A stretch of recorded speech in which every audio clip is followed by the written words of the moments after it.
UNICEF France et la Fondation Visio présentent la collection Calliope.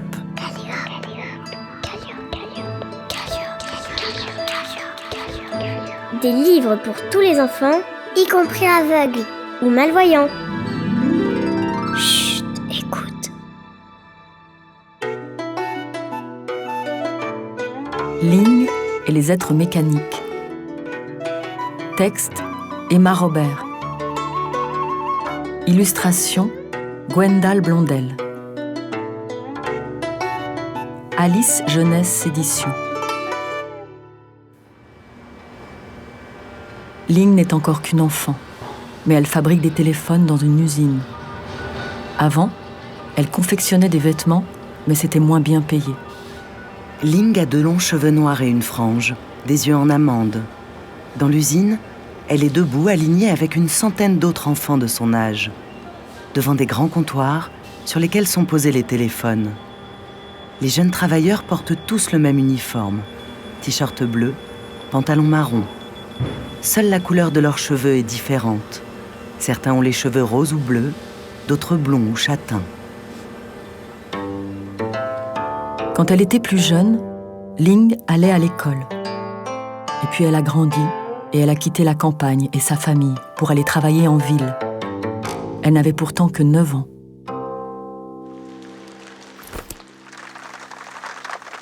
Ling quitte sa petite école au toit en pagode. Elle porte une robe simple, un sac sur le dos et s'abrite sous un parapluie. Tous les mois, elle envoie un peu d'argent à ses parents. Ça les aide à élever ses petits frères et sœurs.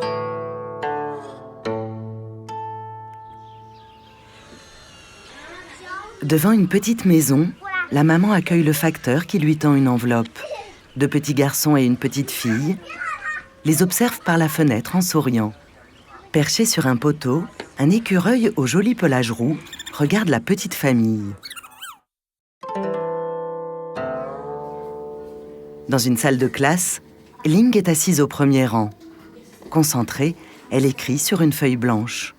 Ses camarades, assis chacun à une table, travaillent aussi. Ling préférait aller à l'école. Ici, à l'usine, le travail commence tôt et les journées sont très longues. Parfois même, elle travaille la nuit. Elle est souvent épuisée parce qu'il faut aller vite pour nettoyer les écrans des téléphones. Si elle ne va pas assez vite, le chef lui aboie dessus comme un chien enragé. À l'usine, il y a des tas de chefs qui aboient tout le temps. Ling jette un regard apeuré vers les chiens aux crocs acérés qui surveillent les jeunes travailleurs. À côté d'elle, un petit garçon aux cheveux violets et au visage fatigué se concentre sur un téléphone. Ling fixe le vide et se perd dans ses souvenirs. Quand elle commence à avoir mal aux jambes et les paupières lourdes, Ling s'évade un moment dans sa tête et ça lui fait du bien. Elle rêve éveillée. Elle repense à l'herbe haute dans laquelle elle aimait courir avec son petit frère. Elle imagine l'herbe pousser sous ses pieds et l'envelopper tendrement. Ling et son petit frère, sourire aux lèvres, courent dans une immense étendue verdoyante, entourée de gros rochers bleus. À l'usine, devant les dizaines de téléphones alignés, Ling rêvasse. Elle repense à son village, aux poules devant la maison, à la pluie qui tombe quand il fait chaud. Ling peut la sentir couler sur sa peau. Un jour, quand elle aura assez d'argent de côté, elle ouvrira une boutique en ville. Elle s'imagine tenir une boutique de chapeaux. Elle en expose plusieurs dans une jolie vitrine. Dehors, un chapeau à large bord est suspendu à un crochet, comme pour inviter les clients à entrer. Peut-être même qu'elle reprendra ses études et qu'elle fera un grand voyage. En tout cas, elle ne retournera jamais à l'usine. L'usine est immense. On n'en voit même pas le bout. Quand Ling regarde devant elle, ça lui donne mal à la tête. Alors au loin, elle invente des paysages. Elle fait voler des oiseaux, courir des rivières, comme celle où elle aimait se baigner avec sa famille. Elle imagine le toit de l'usine devenu un grand ciel bleu parsemé de nuages.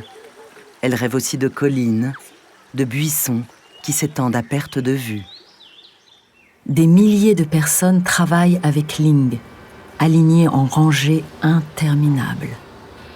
Chaque jour, elles reproduisent les mêmes gestes, inlassablement.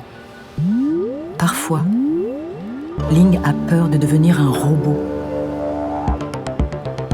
Une machine parmi les machines de l'usine. Ling s'imagine avec un corps de robot, des bras métalliques, des gros aimants en acier à la place des mains. Elle voit aussi ses camarades devenus des machines, avec des pinces au bout de leurs bras articulés. Des nuages de fumée se répandent autour d'eux.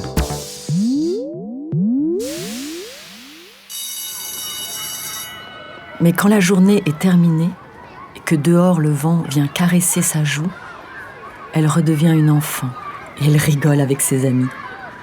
Ils marchent ensemble jusqu'au dortoir en parlant des garçons et des filles qui leur plaisent. Ils retrouvent pour un moment un peu de leur insouciance. Un immense immeuble en béton abrite les dortoirs des enfants. Du linge suspendu sur des fils sèche sur les petits balcons. Dans son lit, Ling s'endort presque immédiatement, en serrant fort contre elle l'ours en peluche que son petit frère lui a donné avant qu'elle ne parte. Elle est tellement fatiguée qu'elle ne pense à rien, ni à aujourd'hui, ni à demain. Parfois, elle se souvient des rêves qu'elle fait pendant son sommeil. Elle rêve des machines, des murs qui s'étirent à l'infini, des chefs qui montrent les crocs. Elle imagine un chien gigantesque avec une truffe rouge, des poings à la place des pattes. Elle ferme les yeux et se serre de toutes ses forces contre son ours en peluche. Mais elle rêve aussi de la vie, celle qu'elle a eue et celle qu'elle aura un jour. Elle rêve du soleil qui se couche derrière les collines, du jour qui se lève derrière les immeubles, des éclats de rire de sa maman qui résonnent dans la rizière et de ses éclats de rire à elle, quand elle sera libre. Elle revoit le visage souriant de sa maman, les rayons du soleil qui caressent les pentes verdoyantes de la campagne. Elle rêve aussi qu'elle est au sommet d'un rocher, le regard tourné vers le ciel bleu azur, les cheveux dans le vent.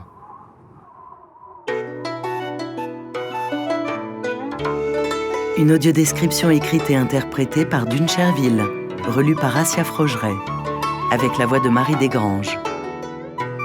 Création sonore, Christophe Touzalin. Pour UNICEF France, dans le cadre de son prix UNICEF de littérature jeunesse 2024, et pour la Fondation Visio, qui vient en aide aux enfants et adultes déficients visuels.